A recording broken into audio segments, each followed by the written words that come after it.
Lindsay, to start out with, and I think this has to probably be very important for you because of the line of work that you are in, is how to prioritize self-care in your life and what that looks like for you.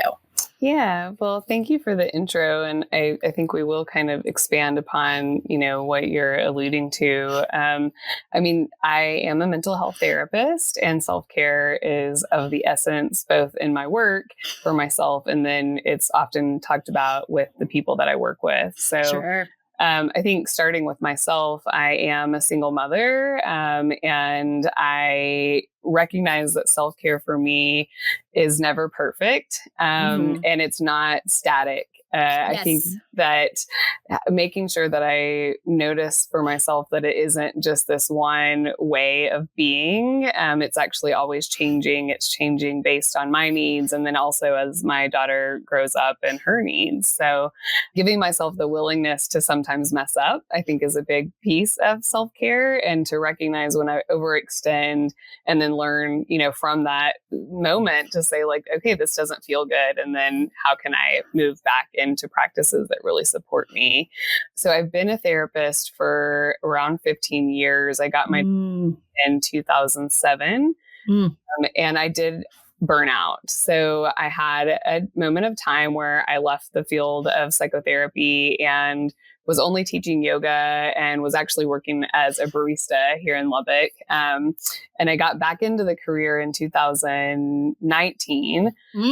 And so I think having that also an experience where it became too much, and some things happened in my life where I think now that I have the evidence of what that feels like, I'm really able to prioritize self-care, because I don't want to, I love my work so much, and I don't want to, experience that again, because it's really important to me to be here. So I think prioritizing is a constant conversation with myself and then with my daughter, because it impacts her the most.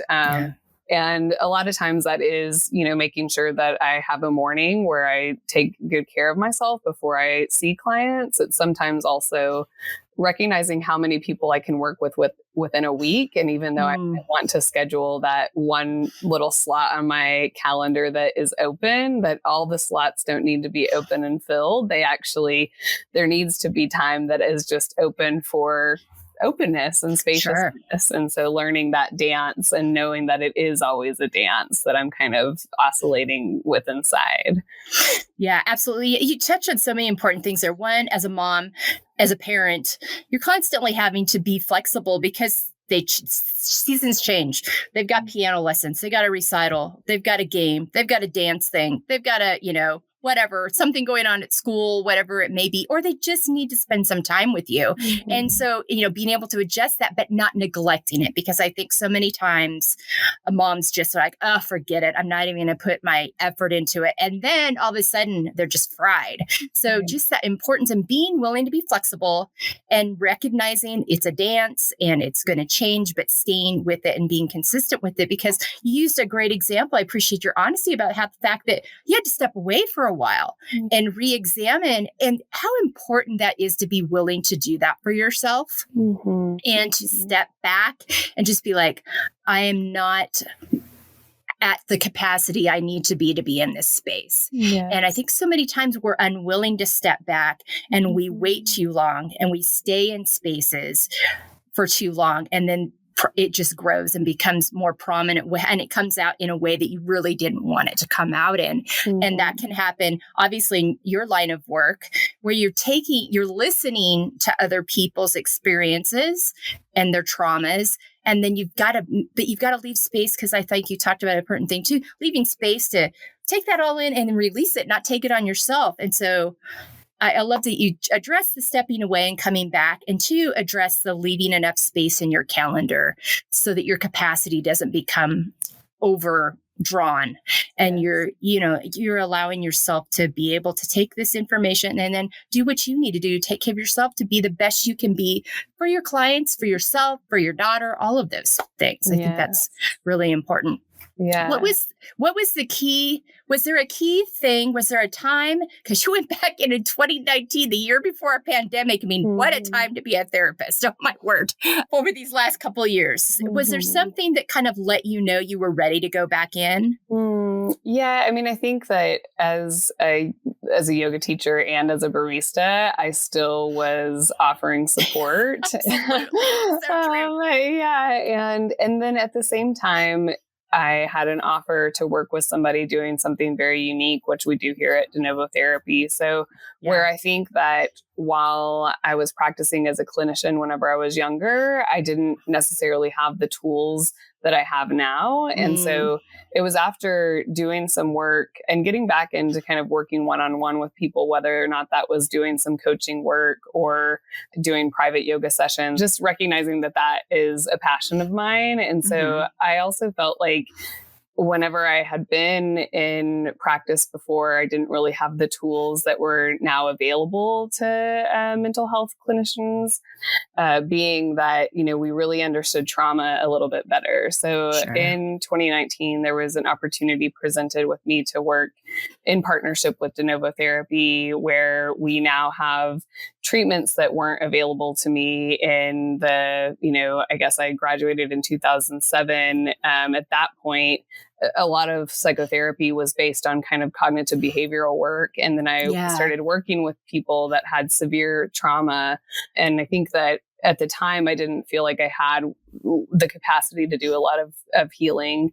And now we do understand trauma a lot more, and we have tools to provide a healing space. And really, I think the most empowering thing is that it's not necessarily what I provide, but we know that everybody has an inner healing intelligence, and it's just giving them the tools to allow that inner healing to happen.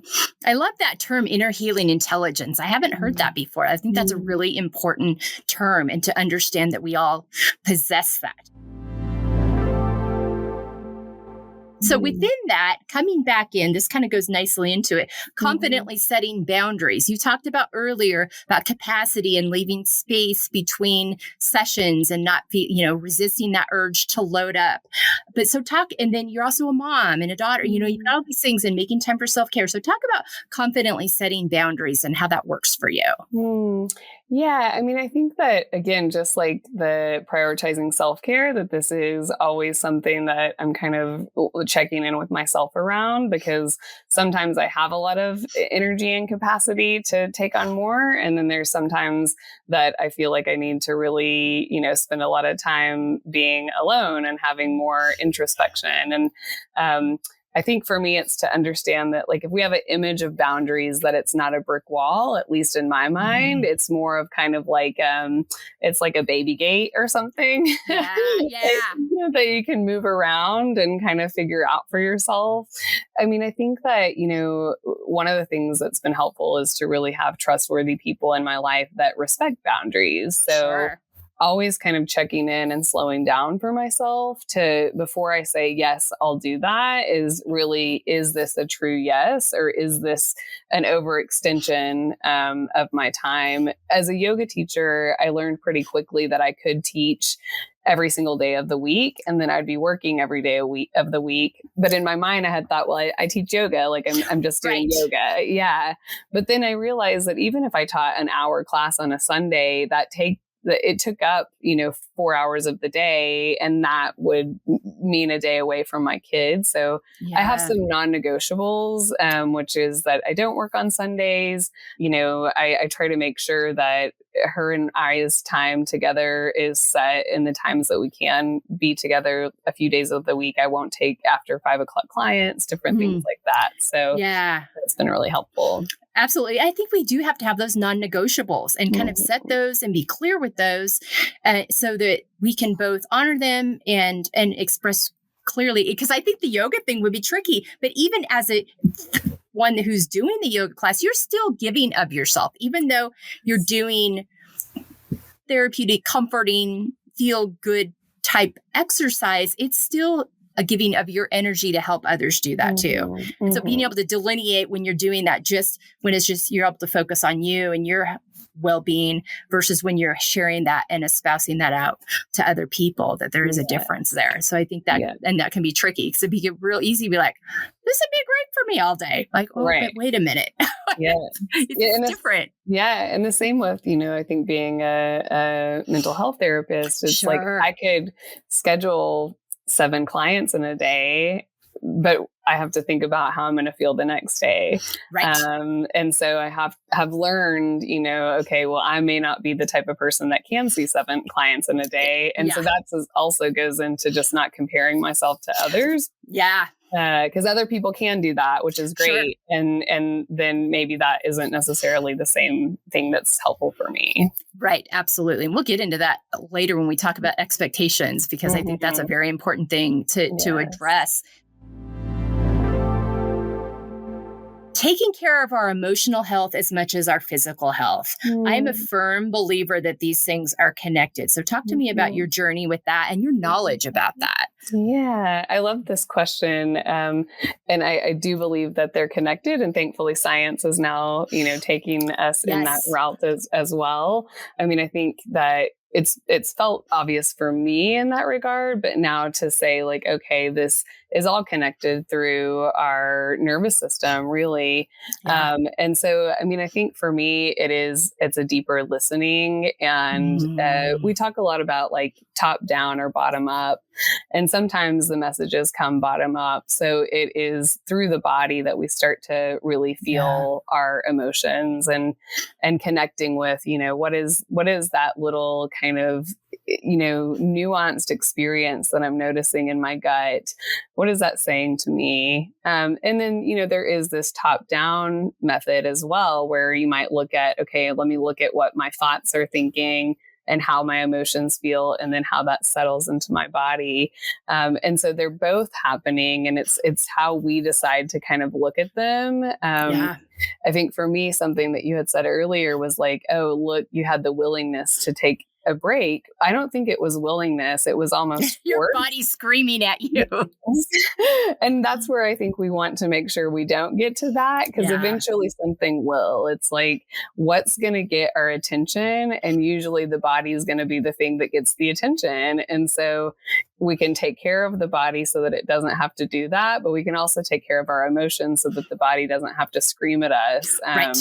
Let's not become it something we're carrying in our body in a way that's detrimental. Yes. Yeah. I think it's the most physical. So we're going to finally take the due diligence to take care of it. But the messages could have been coming through more subtle experiences before it has to wake us up with an injury or feeling completely depleted or whatever.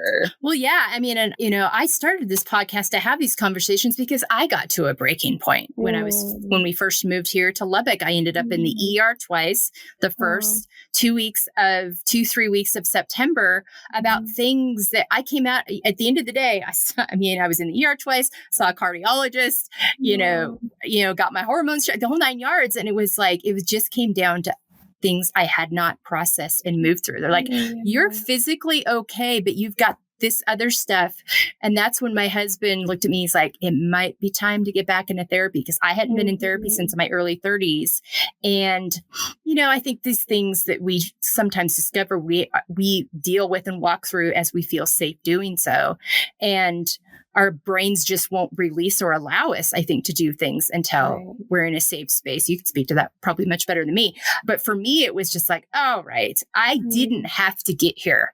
So, and what I want to do is talk about, so that hopefully women that are younger, or even ones that are my age or older that are in this space, feel the freedom to like, let's dive in, let's have these conversations, let's make these connect points. And so that we can live our best, freest lives, and not carrying all this unprocessed stuff, and have some tools to do so. So, and this, all these talking points are kind of led to that. But so you and I had that experience. Like, all right, wait a minute, we don't have to get here. We can do this better, and we're going to do it better moving forward. How can we support ourselves and other women in living unapologetically? Because we don't live in a world that makes us feel like it's safe to do so, for sure. Yeah. And I would argue Texas, especially. Yeah. Yeah. Well, I mean, I think that we offer women the opportunity to live unapologetically when we do so ourselves. I mean, I think that Me like too. even just having this conversation with you, like and you're modeling living in your authentic truth. And that is when people will take that away and say, oh, wow, she really it feels really authentic whenever I'm around her. And I think that that is what gives people the courage to live in their truth. Absolutely. Yeah. And so, I mean, I try to do that as much as I can. Of course, I think part of it is unpacking old narratives. And that's what I really try in my work is like, where did this story come in that I was supposed to feel this way? And this is, both for myself, but that's a lot of the work that I do with my clients. Like, where did this story come from? And is it something we want to keep? Because sometimes it is. Right. Sometimes it's a beautiful value system that feels really integrated into your whole person. And then sometimes it's something that like doesn't really fit anymore because we've grown, our culture has expanded and grown. And so then you get to say, hey, that doesn't really work for me anymore.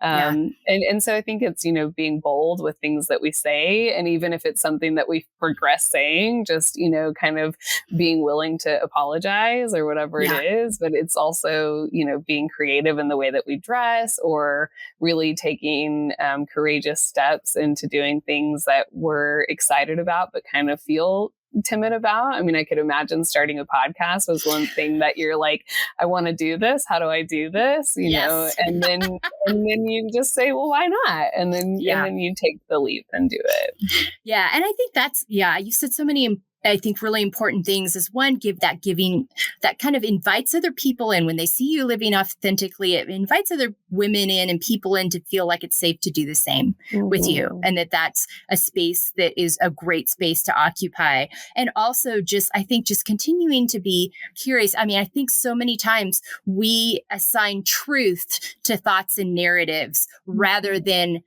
just looking at our thoughts and stories and being willing to pull them apart and decide if they're true or if they used to be true, but they're not anymore. We just automatically assign truth to it. And just stopping and pausing, because good or bad, the stories and thoughts that we have, they're going to change throughout your life and through the different seasons you go through. And so being willing to pull those apart and recognize the difference between them. And I think that's a really important. And then having those conversations with other people, then that frees them up to feel like, oh, maybe I should do that too. Maybe that's something I should dive into. Yeah. I mean, I will tell you that starting this podcast was probably I was sitting the other day and kind of thinking about just kind of the fears and things that we don't do because of the narratives and stories we hear from our backgrounds, being a woman, whatever it is. And the podcast, I told my husband when we decided, it came out of a dream wall on my husband's birthday that he wanted to do.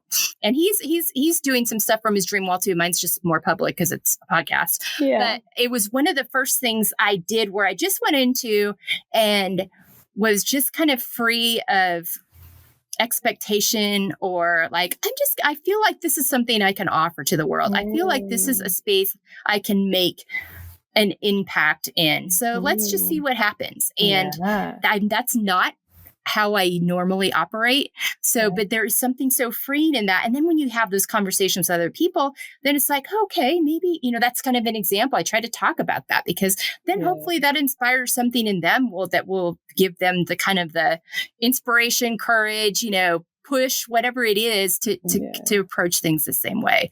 I always think of this story. I was told actually I was doing a lactation training, and it kind of reminds me, I use it a lot because why we have to like ask where these ideas come from. And I think it's like the story goes like a woman's making a ham for a family around the holidays, and she cuts the ends off the ham. And her partner is like, well, why do you cut the ends off the ham? And she's like, I don't know. My mom just did it. And she's like, okay, well, when your mom gets here, let's ask her why she cuts the ends off the ham. So the mom comes, why do we cut the ends off the hams? Well, I don't know. My mom just did it. It's like, okay, well, when she gets here, why don't we ask her why she cuts the ends off the ham? So she gets there. Why do we cut the ends off the ham? And she was like, oh, my pot was just too small. It wouldn't fit in. So I had to cut the ends off the ham so it could fit. Oh my So sometimes gosh. we're doing that. We're recreating these things, which Yes. really, Maybe we need to stop and take a look at that. And everybody, and we just kind of keep doing it and we don't ask questions. I mean, yeah. that's the thing that's so funny is Mhm. how many of those things are we just doing with like, okay, wait a minute. Let's stop and analyze that. Let's revisit this. Mhm. Is this still applicable or even necessary? Or do I need to change waves? And I think it's just such human nature that we're so habit, Yes. based, and we don't stop and every once in a while and do like a check-in. Okay. Yeah. I love Yeah. people doing that with like the top sheet. Like so many people are like, you don't have to have a top sheet, and that becomes this bigger story in their life. Like, oh, I can do it differently. It's empowering. The top sheet is such a funny example because I've continued to have a top sheet because I grew up with a top sheet. My kids hate the top sheet. They're like, it just ended up getting kicked to the end of the bed like their whole lives. They don't do one. I kept doing the top sheet until they're like, they were literally like taking it off their bed and throwing it on the floor. But I was just so like, yeah, it's another layer between you and the comforter. And they're just like, this is stupid. And I still do it. But that's so funny to use that example because my kids are like, yes, my mother does that. Oh my gosh. The importance of setting and coming back to your why and your values in everything you do. So the work that we do at DeNovo is unique, and I think I already said, but I realize that not everything is for everybody.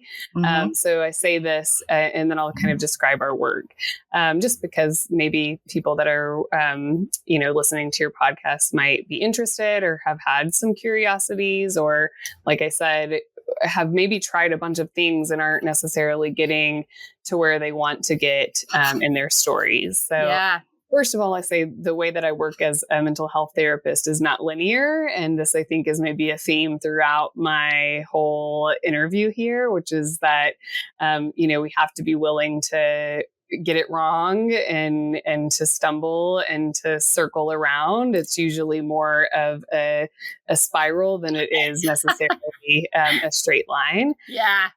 And so when I came back into being a mental health therapist in 2019, the director of DeNovo had approached me asking me if I wanted to embark on this opportunity with him. And what we do is offer ketamine assisted psychotherapy, where we use non-ordinary states of consciousness to help people with PTSD, depression, and anxiety. So ketamine is a anesthetic. It actually is really safe. It's used often in veterinary and medicine with children in So what's nice about it is that while it relaxes the body, we use it in really low doses. It also is not going to be depressing the respiratory system. So some anesthetics do that. Sure. However, when they first found the substance, or it was first synthesized and they were using it in anesthesia, there was something called an emergence effect. And we actually work with that. So it elicits a psychedelic experience.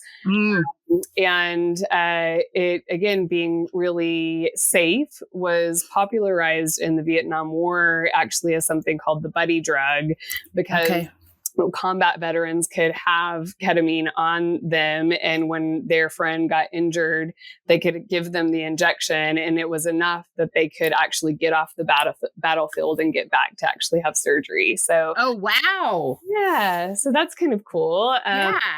So the way we use it is both with IV. So people can come in and get about a 40-minute IV. And in my office, it's ketamine assisted psychotherapy. So the way that we use it is an intramuscular injection. We work with practitioners. So our office is also a blend of medical and therapeutic modalities. We have, I think, when I initially started with Ben, it was me, him, and a doctor, an MD in 2019. And now we have about 5 to 6 therapists that work with us, as well as multiple medical team members. So we have a nurse practitioner, a few paramedics that come in and do the medicine work also. And so just to give you kind of an idea of what the sessions look like with me, it's a 2-hour session. I usually like to have some rapport with my clients because it is it's different. People that have never had anything like this, is we want to make sure that they're building trust with me and trust with the medicine and trust with our whole staff here. And so initially they'll come in after doing an intake with our medical side of the facility. We'll have about a 30-minute conversation about what we're doing. It's an intention setting space to look at, if we are addressing certain traumas, or there is even maybe just this underlying feeling of self-doubt or something that we're really trying to use the medicine for. I mean, I think we share the intention that they just want to feel better. That's kind of a broad stroke of an intention. Sure. And it kind of goes with the old understanding of how these substances work, which is set and setting. So the mindset, and that's what we're trying to get the intention around, is that the mindset is for healing. And then we as a facility share that mindset. And then the setting, it's a really safe space. So after we spend about 30 minutes kind of talking about the intention, then they'll receive the injection from our medical staff. And then it's a 20-minute half-life. So usually there's a second dose given and about a 40-minute arc of being in this non-ordinary state of consciousness. I often say ketamine is kind of like a dream. So it's almost like I'm holding space for a dream state. And sometimes people will talk through it. Sometimes people will stay pretty quiet. And then afterwards we have, another 45 minutes to kind of dive into content that came up throughout the experience to link it back to their intention. I used the word inner healing intelligence earlier. And the way that I like to think about it is our bodies heal. And we know that because we can see a cut and, you'll have a cut and then weeks later it will heal. But it is important to not kind of like pick the scab or anything like that. Sure. With a broken bone, that you can break a bone and then maybe it gets set in the cast. Well, the cast isn't what's doing the healing. The cast is giving the body the containment so the body can do the healing. And so same with, the therapy that we're offering, as well as the non-ordinary state of consciousness. It's not doing the healing, but it is like the cast so that you can actually get into these deeper layers to process the trauma. Yeah, absolutely. Absolutely. And I can tell you from, kind of seeing this be done, that there's a lot of power in it, but it also, I think, and this is true, if anything going, you got to go into it with a mindset of trust and safety, or it's just going to be, you're not going to get out of the experience, I think. And I think that's true for anything therapeutic, quite honestly. You're only going to respond in spaces where it feels like it's safe to respond. But I think it's a really important therapy that's out there, an alternative. And I'm so glad you shared about it. And just also just the safety part. But this leads nicely into living out of your own expectations versus others, because you go back in 2019 into a therapy that's still coming back in and being allowed to be practiced. And there's still some people out there that are like, oh, it's this woo-woo thing, whatever. They're extracting because they're uncomfortable, because they don't know. So talk about that and the expectations that you live on yourself versus those other kind of external ones. And then also just in your life. But I think this just ties really nicely into that. Well, and I think it kind of goes back into what we had said earlier, the conversation about how to live in your truth and, to live really just without asking permission. Right. And something I've been saying recently is like, I'm in people pleaser recovery, which is great. And yet the people in my life right now, sadly, the people around me are bearing the brunt of that. Had they met me, 15 years ago, I would have been doing a lot more all the time. But I think I already had some experiences that really allowed me to believe in these medicines. I mean, we're in this psychedelic renaissance. And then I like to remind people that it's not necessarily a renaissance. It has been going on in indigenous traditions for, it has continued going on. So even though in the Western world, the war on drugs and everything kind of stopped the scientific understandings of how they work with mental health, they've continued to be used in traditions around the world. So I like to remind people of that.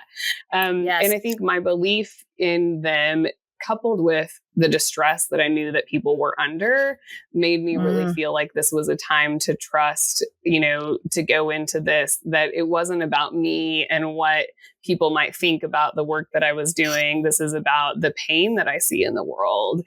And that if we try to stigmatize ways that people receive healing, then we're going to leave a lot of people in pain. And so for me, it is continuing to have conversations to, debunk untruths and, what is maybe propaganda, or to even just say therapy. I want to say 20 years ago, if you had a therapist, you didn't talk about it. People, might have thought something big was wrong. It took a lot of courage for people to say, I need help. And that has shifted. And so now to say, hey, therapy is helpful, and accessing different states of consciousness is helpful as well, as long as, like you said initially, it is in a safe container.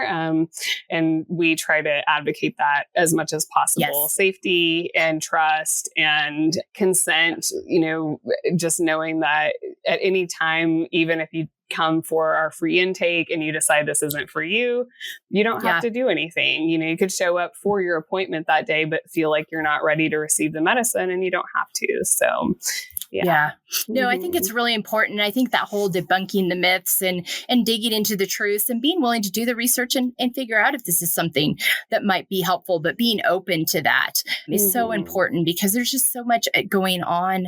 And like I said, it's nuanced, and different people respond to different things and need different kinds of help. But I think, you pointed out something good and really appropriate too and true is, when I was growing up, therapists were and this was really dangerous language around this, which I think we're starting to finally get rid of, but not in all places, is crazy people, needed therapy, or, messed up people, or it's like, no, that's, it's mental health is health, and trauma is trauma. And you don't have to have had a trauma experience to need mental health care. And that's okay. And it's all part of our health journey. So also just removing those stigmas and bad words, just dangerous words, inappropriate words around it is so much a part of it. And this is just the next step, I think, in the process as we look at these other alternative therapies and you look at what they were doing with these things. I watched a really interesting, Brady and I watched a really interesting documentary. I think it was on Netflix that talked about all of, you know what I'm talking about? I can't remember the name of it. Yes, I can't remember the name of it either, but it goes through different, medicines. It's like a 4-part series. Yes. And it breaks it all down, but it goes back to the history, like prior to the 60s, and these spaces and places this stuff was being used in very successfully and in a very healthy way. But also, like anything, any good thing, if you use it inappropriately or wrong or in the wrong context, can be bad. And this is no different. So the minute it was being seen as being used in the wrong context, in not a safe environment, and not a safe container, instead of like, okay, let's adjust the container, our culture just took it away. It's gone. It's dangerous. It's gone. Nobody can use it. No one is safe. And it was just this extreme, reaction to it. So it's really, I think, encouraging to see it coming back in, and hopefully in more and more states, these treatments will be available and legal. I mean, there's some places you still can't do it. Thankfully, ketamine was never rescheduled. It was still used for therapeutic benefit, but it wasn't used that's good to know. Yet for depression until about the 90s, when they started realizing that, even people that were receiving the meds for surgery were feeling better mentally. Sure. And so I think that, that's been helpful as a tool, that it is available. And initially it was just really kind of used off label for treatment resistant depression, which really treatment resistant depression is just that maybe you have not had any beneficial results off of 2 medications. So there's a lot of people that have treatment resistant depression that they have tried a couple antidepressants and it didn't seem to help. And so that's where kind of this like big, I think push for research around ketamine started. And then now, once we know that it is helpful for treatment resistant depression, we're looking at it for addiction, we're looking at it for trauma, for anxiety, for grief. I mean, I've had a lot of people that, yes, it's happening in just the neurobiological contents of the brain. But it also, because there is that kind of mystical experience, a lot of people feel really connected to their, their understanding of a higher power. And so people that have had loss in their life, or people that maybe have had kind of like a spiritual emergence or something, are reconnected to what feels more kind of like a purpose in the world, or gives them context for, how to take what they've been through and actually start to recreate a life for themselves that feels meaningful. Yeah, that's really interesting. And it actually makes sense. And I think the thing that's so interesting too is you talked about if people don't respond to these 2 prescriptions.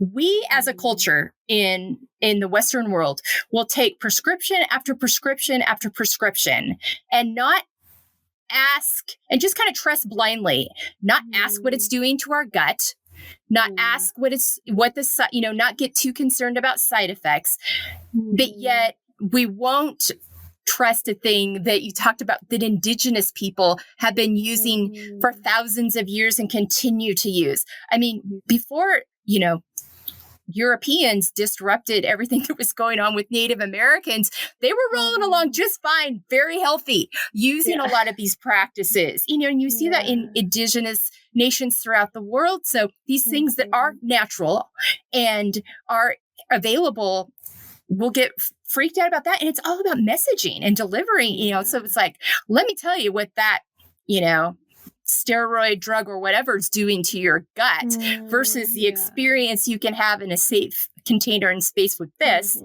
Let's be willing to be curious and take a look at that again.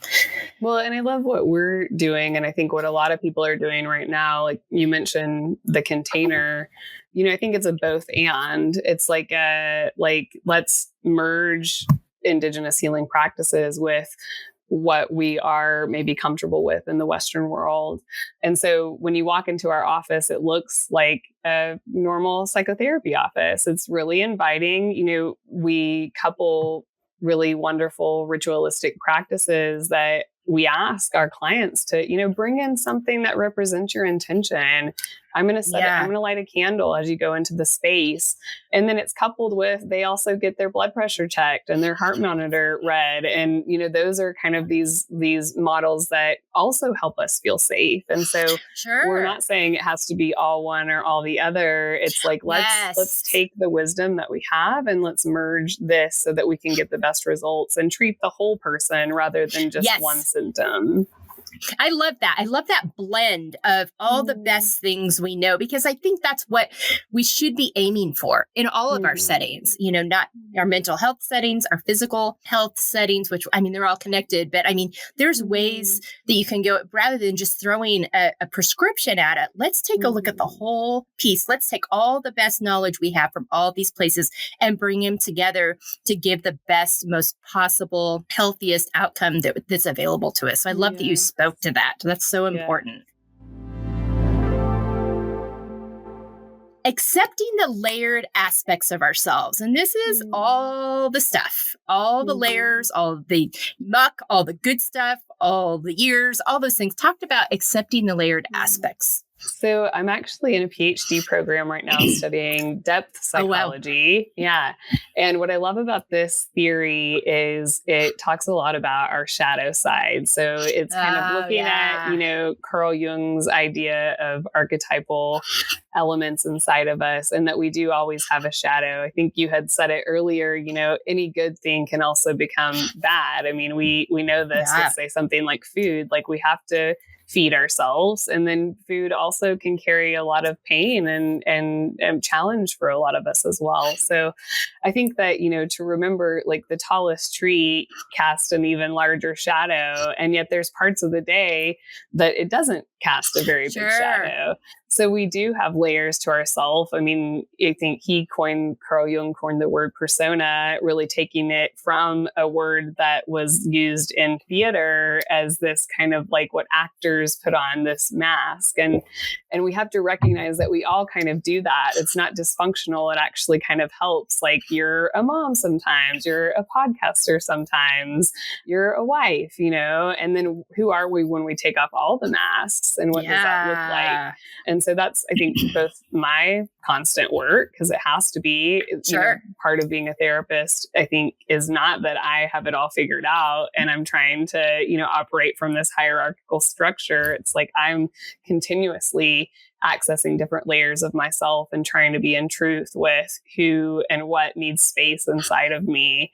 And then, encouraging that with the people that I work with as well. And, connecting to our inner child just as much as we connect to our wise woman, or, having a moment to feel really angry, and then also having a moment to feel a lot of peace, and knowing that they can all be kind of, pulling at times, and there can feel like paradox, but often the paradox is just that that's how we are. We're layered. We have many aspects to ourselves. Yeah. And I think, this kind of dualistic at times society we live in is just not true to who we are. We are complex people with a lot of nuanced things happening at one time, and that's okay. And don't push down any of those things. Process them, feel them, look at what they're trying to tell you, and don't treat them as good or bad, or they're all signals and messages, and that we can sit in those and take them all in as part of who we are. That'd be such an interesting field of study to go into. I'm always fascinated by those kinds of things. In summary, in Living Out Feel, finding empowerment, embracing layers, how would you say that affects how you feel, no pun intended, about yourself, and then also how it affects your relationships? I think it feels really wonderful to feel empowered and to, like we just said, give voice to these different pieces, and to recognize that we can, feel empowered through lots of different experiences. So this feels empowering, just to use my voice and to be talking to you and educating people. And then sometimes getting in bed at night feels really empowering. And so absolutely. To say that, I think being in touch with what I need is the most important thing for me. And so, checking in with what is it that this moment really is allowing me to notice, and to, again, I think I'll say it, multiple times throughout this conversation, to just slow down and check in with myself. Like, I often just touch my hands to my heart and just like, what do I need? Even as simple as like, do I want to drink a Topo Chico, or do I need like regular water? Something like that. And then really feeling confident to make the right choice out of that experience, but to also know there may not ever be a right choice, that it's whatever we can kind of really trust in our journey through, and to continue to just put one foot in front of the other, even being willing to make mistakes. Yeah, absolutely. And I think if you can show up that way for yourself, then it allows you to show up that way in your relationships with other people, with a full cup, with eyes wide open, recognizing, you said something really important, what was right 10 years ago or 5 minutes ago may not be right now. And so releasing that there's always that one right thing. Right things change, and what's right is fluid, and being open to that, that idea for wherever you are in your journey. We are down to the rapid fire. Name 5 activities that nourish you. Some of them might mold together, but spending time with my daughter and my dog. My dog's been running around in the background. I like to go see music with my friends. So live music with friends, which also involves dancing. Getting a good night's sleep is really important to me. I would say travel and nature. Okay. Oh, I love a lot of those things. And there's lots of live music available in Lubbock. That's one of the things that people don't necessarily know here, that you go walk into about any space on Thursday through Saturday night, and someone's going to be in the corner somewhere, louder than others, some places. And I've lived all over the country, and it's not that way everywhere. So, but it's very much part of the culture here, and something that we've really appreciated because we love live music too. Wonderful. 5 words on how you want to feel the next 6 months. For a while, I mean, maybe it was like 5 years ago, was exposed to Danielle Laporte. I don't know if you're familiar with her, but she would say these like core desired feelings. And so I'm working with these core desired feelings that I've been working with for a while. And they are balanced, abundant, playful, free, and feminine. I love those. Such interesting cross points and connections with that. I love that. That's really cool. And I have been following some of that stuff too. So that's really cool. Yeah. Thank you so much, Lindsay. We have battled through some technology issues today, and she has hung in there with me, and we shared some great information. You're going to want to check out our resources page on our website, because that is where you're going to be able to learn about more. If you want more information on any of these topics we've talked about today, especially in the therapy space, look at our resources page on how you can learn more about those things and just all those resources that Lindsay uses that she finds helpful. We will be promoting that on our social media. You can find us on all the socials at Embracing Layers on Instagram. EmbracingLayers.com is our website. And then check us out on Facebook, LinkedIn, Twitter, YouTube. We're everywhere these days. So TikTok, we've even got some TikTok videos, and not done by me. That's from one of my 20-something staff. But thanks so much again, Lindsay, for being with us. I really appreciate your time and your patience as we did this today. Yeah, thank you for your patience and my, I would guess I'm like an elder millennial and my technology issues. Oh my gosh. Well, we just stick to it. Well, thank you, Melissa. Absolutely. No, I'm so glad to have you. And thank you for being an early follower. We just so appreciate that. We're so thankful for that. Without people like you, we wouldn't be doing what we're doing. And so, audience, again, you might want to get your notebook out and listen and re-listen to some of the great information that Lindsay offered here. But we hope that this provided a different, scope and some things for you to think about as you think about your wellness journey and what's best for you and what's healthy for you. If you have any questions, let us know. You can DM us at Embracing Layers on Instagram. You can email us, embracinglayers@gmail.com if you have any questions or thoughts. Thanks for joining us today, and have a great week. Thank you.